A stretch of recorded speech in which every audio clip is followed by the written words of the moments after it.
Hey guys, welcome back to my Sumi রাজুর lifestyle.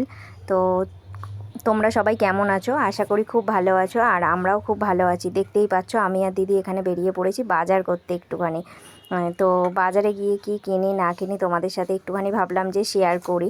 তো এরকম ছোট ছোট ভিডিও তোমাদের কেমন লাগে তো তোমরা কমেন্ট করে জানিও অবশ্যই। তো এখানে দেখো আমরা ফার্স্টেই চলে এসেছিলাম মাছ কিনতে। তো মাছ বাজারে তো এসেই দেখলাম কম দামে ইলিশ মাছ পেয়ে গেছিলাম। তো আমরা দুটো ইলিশ মাছ নিয়ে নিয়েছিলাম, 350-400 ওজনের করে ছিল। তো 400 টাকা করে পেয়েছিলাম। তো এত কমে কে কে ইলিশ মাছ খেয়েছো কমেন্ট করে জানিও। তো দেখো পিসগুলো ভালোই বেরিয়েছিল, খারাপ না।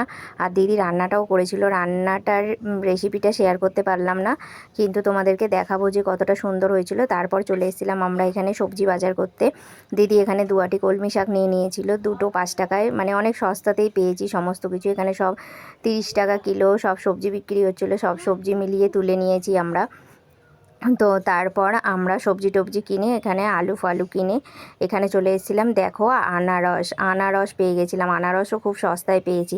তোমরা কে কে এখনও পর্যন্ত আনারস খেয়েছো এই সিজনে তো কমেন্ট করে জানিও।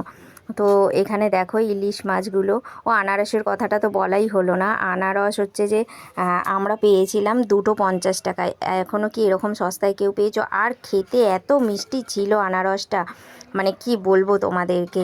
যদি তোমরা এত কমে খেয়ে থাকো তাহলে কমেন্ট করে জানিও, তাহলে ভাববো না আমি শুধু একা খাইনি, তোমরাও সবাই খেয়েছো। চলো আজকের মতো ভিডিওটা এখানেই শেষ করছি, বাই।